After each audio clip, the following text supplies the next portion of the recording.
E eu preciso compreender que não existe possibilidade de uma alma ser restaurada, de uma psique, de um corpo psíquico, das minhas emoções, tudo aquilo que eu desejo ser curado, restaurado e que afetará a minha saúde, afetará as minhas relações, afetará o meu trabalho. Tudo é afetado pela minha vida interior. Mas não tem possibilidade de eu viver uma alma restaurada, uma alma curada, enquanto eu não crer na boa notícia do Evangelho. Por isso é Evangelho, porque é boa notícia de que Deus está o tempo todo, não por minha causa, mas por causa de Jesus, em paz comigo. E mais do que isso, Ele não somente está em paz comigo, mas que o que Ele pensa ao meu respeito são pensamentos de paz. Jeremias 29, versículo 11, diz assim: eu bem sei os pensamentos que eu tenho sobre vós, pensamentos de paz e não de mal. É você crer que no dia que você está um caos interior, os pensamentos de Deus sobre você não são de ira, não são de punição, mas são de paz. É isso que vai acalmando, vai te colocando o seu coração em um lugar de descanso, para que o Espírito Santo comece a regenerar, curar, integralizar a sua alma. Uma alma machucada, quebrantada, não se cura na tensão, não se cura no medo. Esse é o grande equívoco da religião, é pegar alguém todo machucado pelo pecado, pelo mal que essa pessoa fez a si mesma, pelo mal que fizeram a ela e que ela repetiu, como eu disse, pessoas feridas ferem pessoas.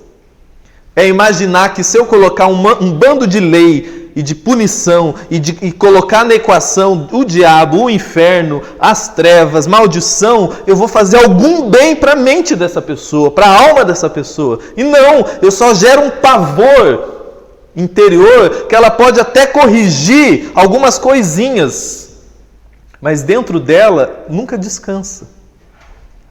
O dentro dela nunca está em paz. Eu tenho que entender que os olhos de Deus a meu respeito não são como os meus olhos ao meu respeito.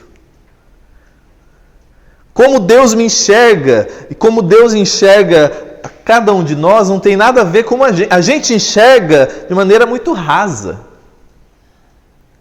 A gente olha para a Madre Teresa e chama de santa, e olha para a moça lá da Rua 200 que está vendendo o corpo dela e coloca ela no inferno sem nem saber o nome dela.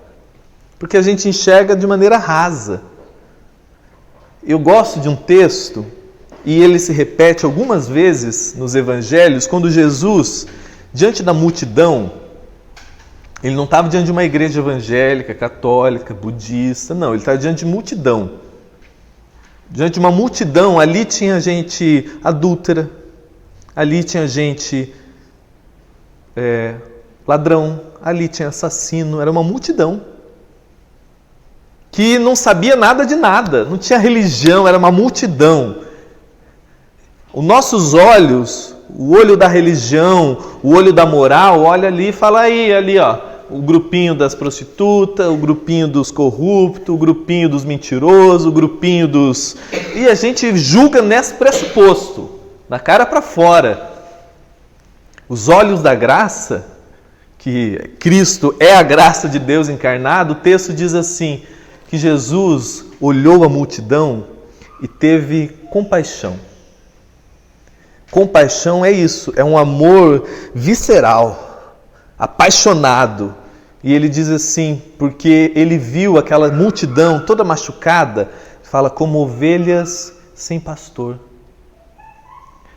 Aquelas pessoas só estavam do jeito que elas estavam, porque elas estavam com o coração todo machucado. Elas precisavam que o coração delas fosse apacentado, fosse amado. fosse acalmado, fosse curado. E ele estava olhando uma multidão que qualquer moralzinha de 1,99 julgava e determinava o fim eterno. E ele olhou e ele falou, só estão machucados, só estão feridos. Eles só precisam de alguém que cuide do coração delas. É você e eu. A gente se faz mal muitas vezes porque inconscientemente a gente carrega muita marca dolorida dentro de nós.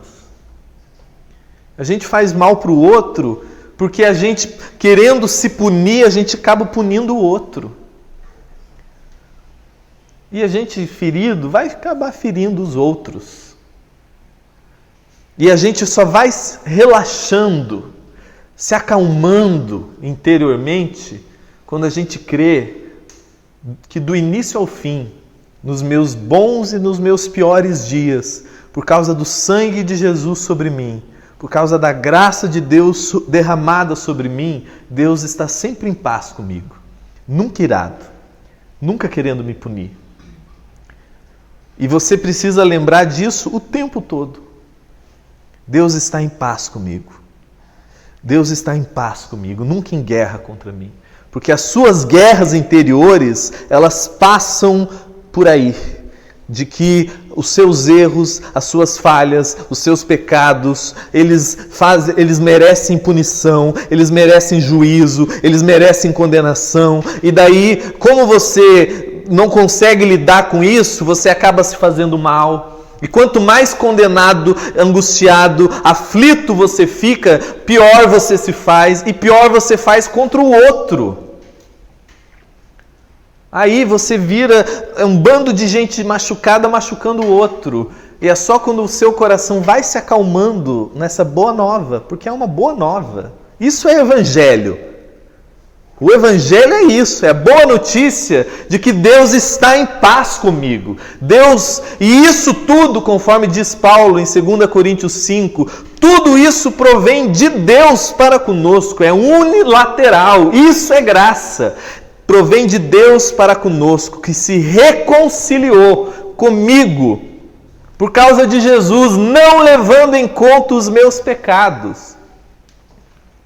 Essa é a boa notícia, esse é o ano aceitável, é crer que Deus está em paz comigo e derramou graça sobre mim, e Ele me enxerga a partir dos olhos da sua graça, com o sangue de Cristo. Mesmo nos piores dias da Deise, Ele olha, Ele não vê os pecados da Deise, Ele vê Cristo.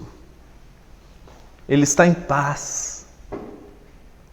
E não somente em paz, mas com os pensamentos de paz ao meu respeito.